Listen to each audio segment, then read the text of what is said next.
Vote গণনার ক্ষেত্রে একটু সময় বেশি লাগবে। কমপ্লিট শাটডাউন কোনো একটা নির্দিষ্ট সময়ের জন্য 2 দিন বা 1 দিনের জন্য পুরোপুরি বন্ধ করার ব্যবস্থাটা বোধহয় হবে না, থাকবে না। অতীতে বোধহয় এরকম ছিল, কিন্তু সেটা আমরা করব না। মোবাইল ফাইন্যান্সিংয়ের এবং এর সাথে সাথে ব্যাংকিংয়ের বিষয়টাও আলোচনা করা হয়েছে।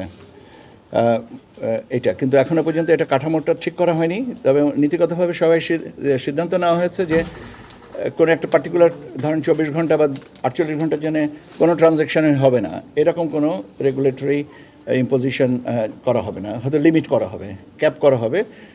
মূলত 3 ধরনের আছে, P2P, পার্সন টু পার্সন, একটা হচ্ছে এজেন্ট, আর একটা হচ্ছে মার্চেন্ট। এই 3টা অ্যাকাউন্টের রেগুলেটরি বডি যারা আছেন তারা এটাকে নিয়ে আমাদেরকে একটা স্পষ্ট প্রস্তাবনা দিবেন।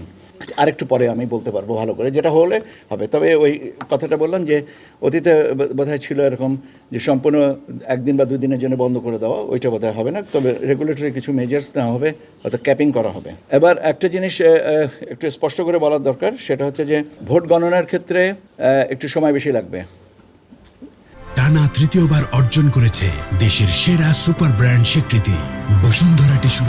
কেন্দ্রভিত্তিক কেন্দ্রে এবং আপনার রিটার্নিং অফিসারের ওখানে পোস্টাল ব্যালটের কারণে, যেমন আমি বলি আমাদের যে প্রতি 3000 গড়ে 3000 ভোটারের জন্য একটা ভোট কেন্দ্র, এখানে এবার ভোটাররা 2টো ব্যালটে ভোট দিবেন।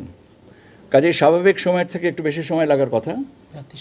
এবং দ্বিতীয়ত হচ্ছে আপনার প্রার্থীর সংখ্যাও বেশি, ভোটারের কে 2টা করে ব্যালট পেপার আপনার সামাল দিতে হবে।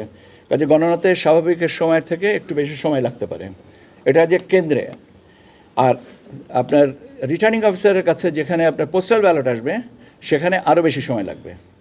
আই রিপিট, সেখানে আরও বেশি সময় লাগবে। আমি একটা স্ট্যাটিস্টিক্স দিলে আপনার জিনিসটা বুঝবেন। আমি বলেছি যে একটু আগে গড়ে একটা 3000 ভোটারের জন্য আমরা একটা করে কেন্দ্র। ফেনী 3-এ পোস্টাল ব্যালটের সংখ্যা হচ্ছে 16,038। তাহলে এখন বুঝেন, ফেনী 3-এ পোস্টাল ব্যালটের সংখ্যা হচ্ছে 3038, মানে 5 গুণেরও বেশি। এখন আমাদের সেইটা আমরা চেষ্টা করছি, মানে একটা এখন আমাদের বিবেচনায় নিতে হচ্ছে যে আপনার কত আপনার গণনাকারী দিলে এই জিনিসটা দ্রুততম সময়ের ভিতরে আমরা করতে পারি। সিমিলারলি চিটাগং 15 আসনে 14,274 নিবন্ধিত, তো কুমিল্লাতে 13,939, এত ভোটার। তার মানে 5টা বা 6টা আসনের ভোটার একটা জায়গায়, একটা কেন্দ্রে। তাহলে একটা কেন্দ্রের স্বাভাবিকভাবে ভোট গণনার। এবং আপনারা জানেন যে আমরা এবার 2টো ব্যালট, 2টা রকমের ব্যালট ব্যবহার করছি। প্রবাসীদের জন্য এক ধরনের ব্যালট, আর দেশের অভ্যন্তরে যারা আছেন তাদের জন্য আরেক ধরনের ব্যালট, প্রবাসী মানে পোস্টাল ব্যালটের। এর সাথে গণভোট সব মিলে একটু সময় বেশি লাগবে গণনার ক্ষেত্রে। তো এই জিনিসটা আমাদের সবাইকে একটু বিবেচনায় রাখতে হবে যে সেন্টারের গণনা আগে হয়ে যাবে, কিন্তু আপনার কেন্দ্রের আপনার রিটার্নিং অফিসারের কাছে যে কেন্দ্রটা, ওইটার গণনার সময় লাগবে। আর একজন রিটার্নিং অফিসারের কাছে যদি একাধিক কনস্টিটিউয়েন্সি থেকে থাকে, তাহলে আরও একটু বেশি সময় লাগবে। সেটা ব্যাপার হচ্ছে যে সংখ্যাগত হিসাবটা, আমি আপনাকে সংখ্যাটাও বললাম। এখন এটা নির্ভর করছে যে কত ভোট ফেরত আসবে সেটার উপরে, কিন্তু যতগুলো ইনভলভ আসবে সেটার পুরো সবগুলো নিয়ে তো খুলতে হবে। কাজে এটা আগাম এটা বলা খুব ডিফিকাল্ট।